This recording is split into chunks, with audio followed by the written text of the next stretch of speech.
Hey y'all, we are here to review The Real Housewives of Beverly Hills, episode 2, and oh my god, it was so much better than the premiere, so I am in better spirits. We start the episode again with Dorit, which is I wasn't living for it, but the tides are turning. I'm turning the corner as it pertains to Dorit. Like I've never been a big Dorit girl.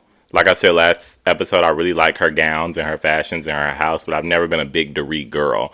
But we're gonna get into it. I like that Dorit and Erica got to, have this meeting or whatever about their friendship. I don't know if we watch the Housewives and we see when the Housewives, acting on the previous season, and then they go down this like apology tour that next season. I don't necessarily know if Erica is like doing an apology tour or a redemption thing because it is still Erica, and I don't know that that's in her wheelhouse, but at least she is having this conversation with somebody that's supposed to be her friend, whatever. And Dorit's holding her accountable, something that people don't typically do with Erica. Live for that. And she's just letting her know, my issue was that you didn't lead with an apology. I don't feel like she was letting Erica off the hook, so I appreciated that. And, she's like, I had to ask for the apology. Like, that's a problem for me.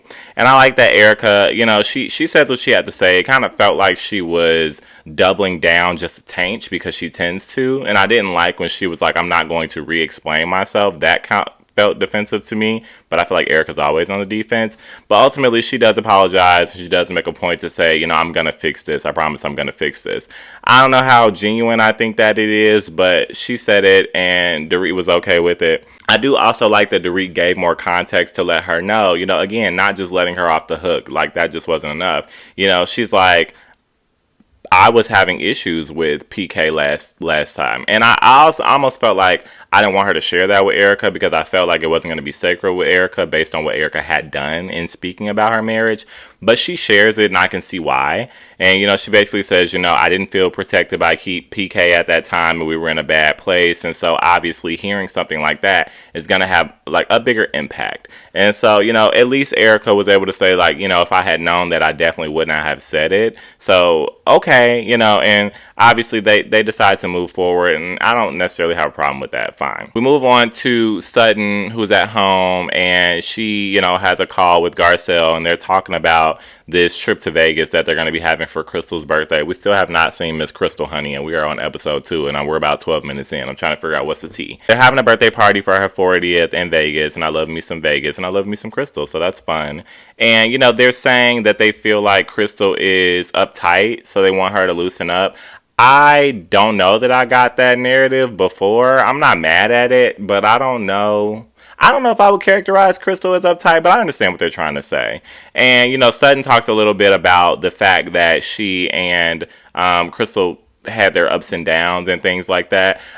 We know that, obviously. I just don't know if I feel like it plays such a large part in anything. So I'm wondering because I just don't think any of it was that substantial. Like, I think they just have miscommunications, and it's not as substantial as it was, at the start of it, where Crystal did the quite legendary to me, did the are you that girl type of thing. Like, I just feel like we've moved past that quite a bit. So I don't know. I'm curious to see what's the tea now. We move past that, and it's interesting to see Sutton, meeting with the matchmaker and talking about dating. And her big point is, she gets the first dates, but she never gets asked on a second date. And, I'm not mad at this storyline. I think I said that last episode. Like, a lot of the storylines for me didn't seem like they had great substance. But this one I'm not mad at. I think it'll be interesting to see, and it's understandable based on like the quirkiness of Sutton, and she's just like, I do weird things and people don't ask me on second dates. So I'm excited to see where this journey goes. I don't think it needs to be a main storyline. It can kind of play around in the back, like background elevator music,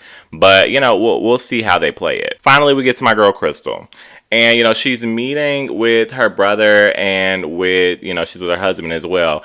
I'm immediately as I'm watching this, I'm feeling like this is a producer note where they're like, hey, bring more family around, because I just don't know that we really get to know Crystal the way that we should, like the way that we would get to know a housewife. And I think that seeing her, like, she obviously has a an interesting position in the group. I think she's still working her way in and finding her footing. So I think when you have housewives like that, it's beneficial to see them with their family. So this to me felt like a producer note of, hey girl, call your brother and call your husband and let's get some things shaken. So that was cool. And they talk about I specifically thought this because they're talking about, this storyline was a little confusing to me. I wish I had leaned in a little bit more, but I don't know. It just felt, for me, it just felt like we need this to explain why my brother is going to be around a little bit more. That's what it felt like to me. And basically, she's talking about the fact that, around the pandemic, her brother was engaged to someone that was out of the country. I don't remember where, I'm sorry. And, I guess because of the pandemic, she had begged her brother to come to the United States, but then his fiance couldn't come to the United States because of their passport. And ultimately, that's what led to their breakup. So I guess Crystal is feeling some guilt because of that, but it doesn't seem like her brother is feeling any resentment, or that just wasn't the conversation. So not that I don't think that story is real, but I think it's kind of like a reach for a little bit of something, for some more substance and some more color to a storyline. Like, I think it's real, but I feel like it's kind of playing in the back. Like, it's not necessarily something that matters as much, but they're using it. So I guess fine. Move on to Kyle and Dorit. They're meeting up. They're supposed to be going to lunch, but what we know is that PK is doing a surprise for Dorit, and Kyle is assisting, and he's going to be I was gonna say the word remaking, but I don't know, like kind of just like giving the vibes of the movie Pretty Woman, which I enjoy. I think it was a pretty good movie. And so, they're going to the hotel where the movie was set. Can't remember the name right now. I apologize. But, as they're driving, obviously Dorit doesn't know she's on her way to a surprise that Kyle is assisting. So it kind of felt like a dagger for me to Kyle, the way that Dorit was digging, but I lived for it.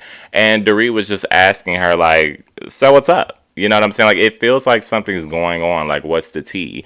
And it felt like Kyle was trying to dance around it a little bit at first. So Dorit's giving her the color that she's asking for. And she's like, well, like, basically, she more so says it in her confessional, but she's like, me and PK used to go on these group dates with Mauricio and Kyle. We used to hang out and do this, that, and the third. And we haven't seen them. The language was very clear, honey. She's like, we have not seen them as a couple in a very long time. So I'm like, okay. She kind of relays that to Kyle, and Kyle is still kind of dancing around it. So Dorit adds a little more color, and she's like, well, even on Instagram, which I think is so interesting. Like, obviously, as a millennial, I feel the tea, like, I understand. But it's so crazy that people can look at social media, and as soon as you're not, like, booed up, people are like, especially when you're married, and especially when you are a public figure. So I thought that was interesting coming from a friend, right? And Dorit's like, even on social media, like, you guys aren't really posting together. Like, I just don't see you guys together. Like, what's the tea? And she's kind of asking her, like, is there I forget the exact wording, but she's like, is there a world where you feel like you and Mauricio wouldn't be together anymore? And kind of like evasively still, Kyle's is just like, well, I needed some freedom. She says, I needed some freedom and some space.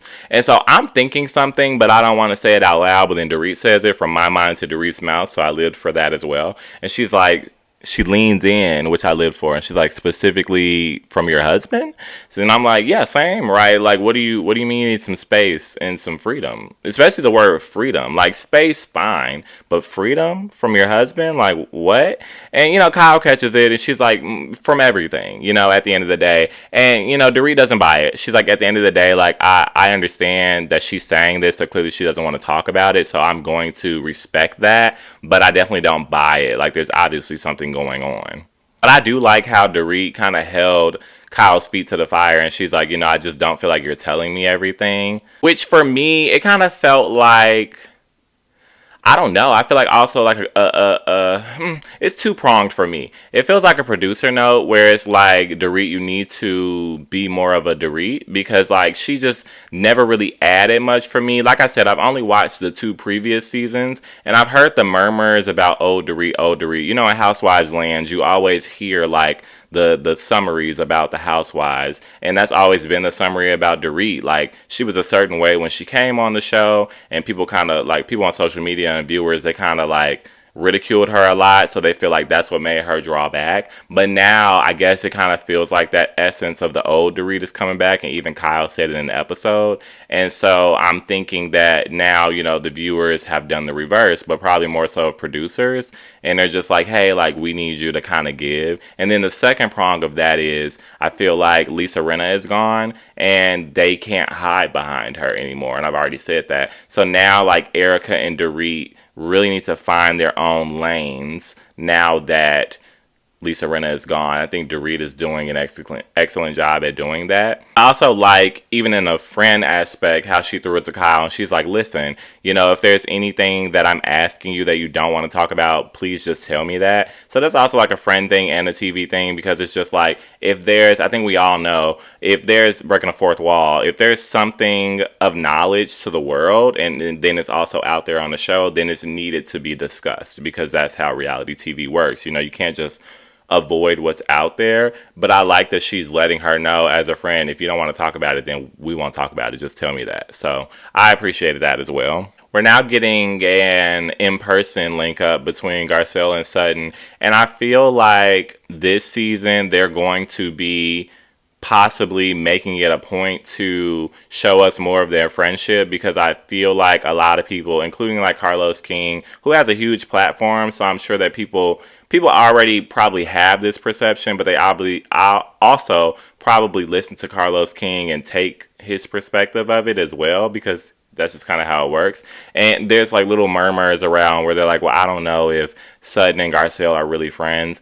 I don't really know what that's based in, to be honest. Like, I don't really know where they would benefit from acting like they're friends, because I feel like they individually have positions on the show where they're on the outside of the group regardless, and they're kind of like the minority of the group for different reasons, and even together they're still the minority of the group. You know what I'm saying? So I don't know what like an alliance between the two of them will really do. They both do a really good job of holding the other ladies accountable, and they hold their own, I think, again, individually and together very well. But I still don't think that it creates any type of like extra benefit for them to just fake a friendship for that effort. So I don't really agree with that, but whatever, go for it. This moment I'm liking though, because like I said, I didn't feel like a lot of those storylines last episode were gonna carry. So I like that we got to see Garcelle be emotional with Sutton, talking about her son,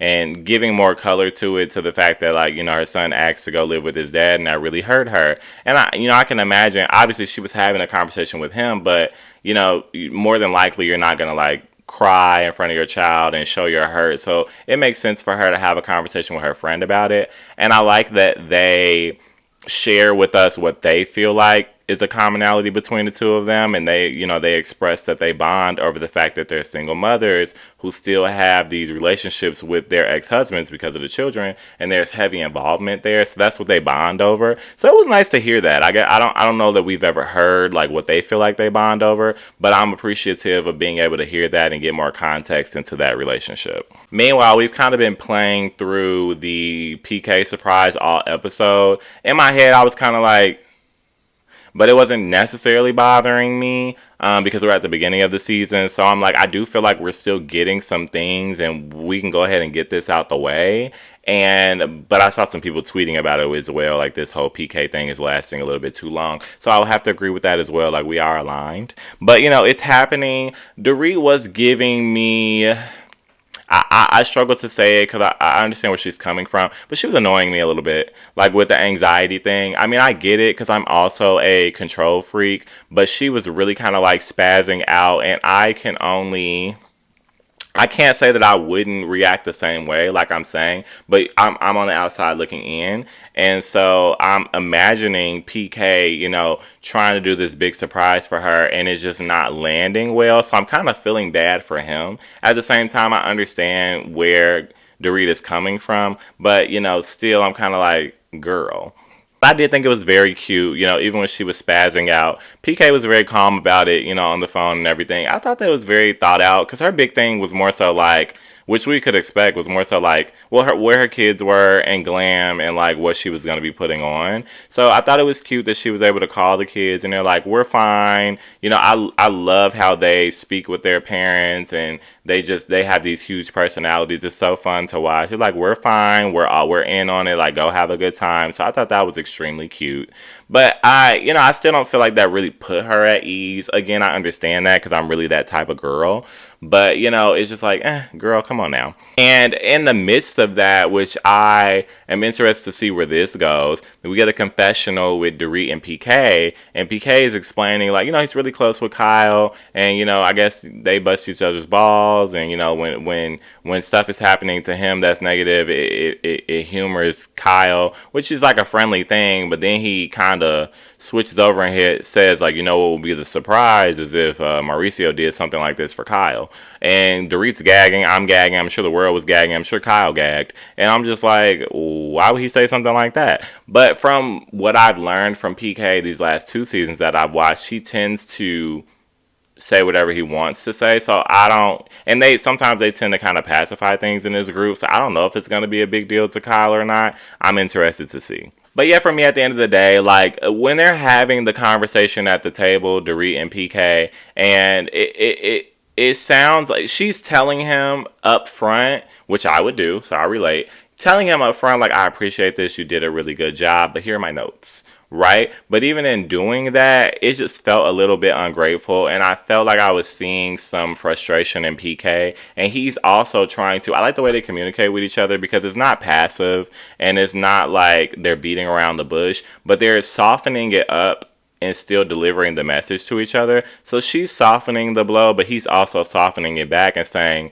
but you're being a little bit controlling. You know what I'm saying? It is what it is. Like, we don't have to sweeten it up. But he's also telling her, like, I don't understand the whole PTSD thing from the robberies, but I'm trying. And I feel like this was a big step. And she's like, it was. But, she's also saying in her confessional, he has to do more than this. Like, she's like, I honestly could have done it without this. I will more so take, like, him being there on a regular basis and being present and helping me. And that's understandable, but I guess it's going to take time, and I believe that based on this conversation, I believe that they can work together to figure that out. So I'm hopeful that works. I think that was, I thought it was a good conversation. And, I still, I don't know. Just the way that she was talking about it just kind of made me feel like she was ungrateful for it. That's all. It's not a big negative thing. I just wish she had enjoyed it a little bit more. You know what I'm saying? Both things can be true, obviously. Like, this is a nice thing, but he could have, kept that. That's true, but I probably would have just not said that part. I probably just would have enjoyed it and then, moved on and said, hey, let's work on. I don't know. So we move on. We're at Kyle's house. We get to see more tension and awkwardness between her and Mauricio. It's like palpable. Like, it's very weird.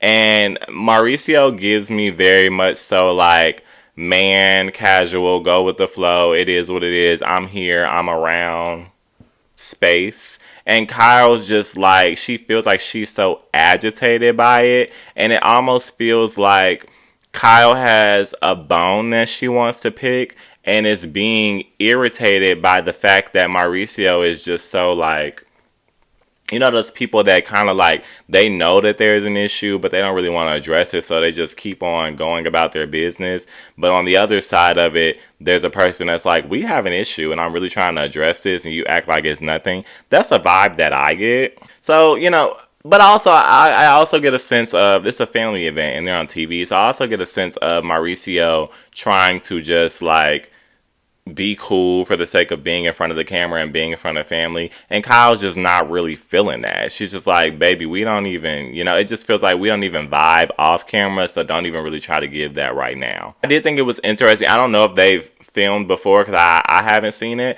but it was interesting to see how verbal Mauricio's parents were with Kyle about like what they've seen in the blogs and like, she's like, typically we ignore the rumors, but it's becoming a lot. Like, is everything good? And Kyle, again, seems very frustrated with this conversation. She's trying to, like, get out of it. Like, it doesn't even seem like typically when you'll talk to, I won't say typically, but sometimes when you talk to somebody else's parents and they may offend you or, like, do something that annoys you, you'll try to just be like, oh, okay, da, da, da. It didn't even feel like Kyle was trying to do that. It felt like she was like, it's fine. Like, it is what it is, whatever. Like, I could tell that she was irritated. She comes back later, though, and I really didn't pick up on this. And again, I don't know his parents too well because I haven't seen too much of it. But I guess tattoos are a no for them, and that's something that I should have known. And they noticed that the girls, or at least some of the girls, some of their daughters have a tattoo or something like that. And Kyle's having a fun-loving conversation with Mauricio's mom now. The mood has changed. And they're joking about the tattoos. And she's like, well, yeah, the girls do have a tattoo, and I have a tattoo as well. And the mom's like, okay, it's fine, whatever. And for whatever weird reason, Kyle throws in, like, well, did you know your son had one? And I couldn't tell if this was like a weird malicious thing where it's like I'm beefing with him, so let me throw something out there that'll be bad. And I do think that part of it was inadvertent because I think she just has that tension for Mauricio. So I think it did kind of just come out like that. And then it felt like she woke up and she flipped. And when she regurgitated the story to a couple people, right? She talked about it to her daughters, I believe it was, then to Mauricio, and then to the family friend. And she was kind of mischaracterizing the story. But I don't think it was intentional necessarily, or malicious, I'll say. But I think she inadvertently had thrown Mauricio under the bus because she's so pissed at him. And then she was just like, like, I don't really care, but I shouldn't have done that. That's how it felt. And she was telling them, like, well, yeah, I didn't necessarily say he had a tattoo. Like, I kind of said this or this. And she was just lying at the end of the day. So that part was just super weird to me. Finally, when she told Mauricio, he was obviously very annoyed. And she came back to try to, like, smooth it over and talk to him. He's like, I don't want to talk about it right now. He gives her this long speech of, like, it's my thing to talk about, just like it's my thing to talk about right now. And I'm telling you I don't want to talk about it, so I don't want to talk about it. So I think he was getting the same sense of she did that on purpose at the end of the day. Because that's kind of how I was feeling. Like, it was very weird vibes. You know what I'm saying? Like, because that's just not something that kind of just falls out of your mouth. And even when she said it, she had a smirk on her face. And it just wasn't necessarily relevant, in my opinion. But it felt like she wanted to throw him under the bus.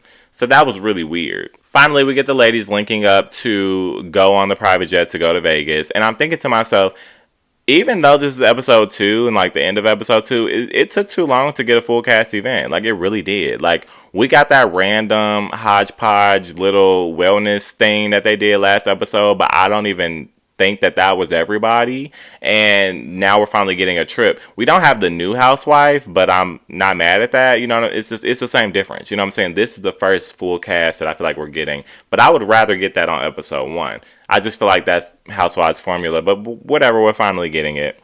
And when they get there, again, I've only watched the 2 seasons before this, but it was interesting that because Kyle and Dorit are sharing a room, it was interesting that they were able to find this throwback clip from like 2018, 2019 of, I guess, like Dorit and Kyle were sharing a room, and then Kyle was talking about rumors of her being a lesbian. I'm like, oh, wow, we've got something in the Disney vault here. This is gonna be juicy. So I'm interested to see how that plays out because we got a very weird to be continued, and I want to do some research on it. I didn't even really look at the Twitter hashtag, but I would like to see what the girls have to say. But yeah, if this is like a history repeats itself thing and there's more meat to this sandwich, I'm here. I would like to see it. And yeah, I really really enjoyed this episode versus the premiere.